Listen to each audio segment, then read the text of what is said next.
যে সমস্ত প্রতিষ্ঠানগুলো বিভিন্ন তথ্য উপাত্ত হাজির করে তাদের নিজস্ব কোনো মানে অনুসন্ধান থেকে তারা করে না। তারা পত্রপত্রিকায় যেভাবে তৈরি হয় সেই তথ্যগুলোই তারা এক ধরনের আনফিল্টার্ড ওয়েতে প্রকাশ করে।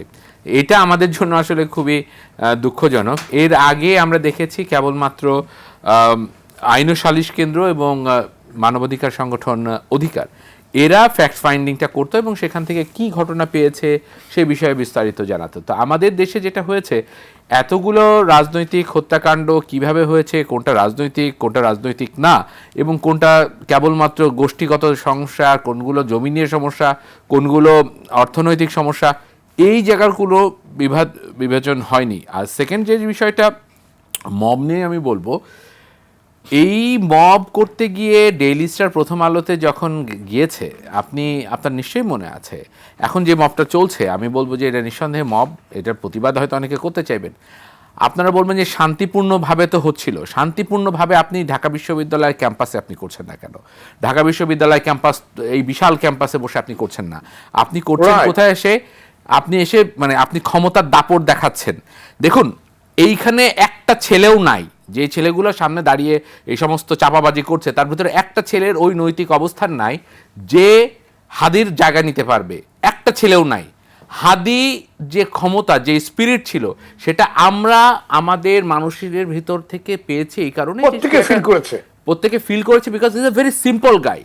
ঠিক আছে, তার ভেতরে ম্যাচুরিটি, তার প্রথম দিকে অনেক কাজে মানুষ যেমন সমালোচনা করেছে, পরবর্তীতে তার কাজের ভিতরে যখন দেখেছে না, তার ভিতরে একটা খুব খুব ইনোসেন্ট একটা মাইন্ড আছে, সে সবজি কুটতেছে, সে বাচ্চাদেরকে নিচ্ছে, হ্যাঁ, এই জন্যে মানুষ তাকে নিজের আপন করে নিছে। তার হত্যাকাণ্ডকে কেউ মেনে নিতে পারেনি। আমরা সবাই এর বিচার চাই, কিন্তু তার মানে আপনি গুন্ডামি করবেন? আপনি এখন এসে কি করতেছেন? আপনি স্রেফ গুন্ডামি করতেছেন। পুলিশের যে সংকট হয়েছে, পুলিশের উপর দিয়ে আপনারা যা করেছেন, যা করা হয়েছে এই মবের নামে, এর কিন্তু টুডে আর টুমরো এর অবশ্যই এটার ভুক্তভোগী হইতে হবে, এবং এই ভুক্তভোগী এই ছাত্রদেরকে হইতে হবে যদি তারা এই রকমের মববাজিটা কন্টিনিউ করে। কারণ এমন ভয়ঙ্করভাবে তারা এমন ওই যে মেটিকুলাসলি ডিজাইন করে তারা এইগুলা করছে, যার কিন্তু পরিত্রাণ পাবে না। পুলিশ কিন্তু সব সহ্য করতেছে, দাঁত কামড়ে পড়ে আছে, কিন্তু পুলিশকে যদি আপনি বলেন যে এখানে মারতে বলেন, সে আপনাকে কেমনে মারতে হয় সে জানে।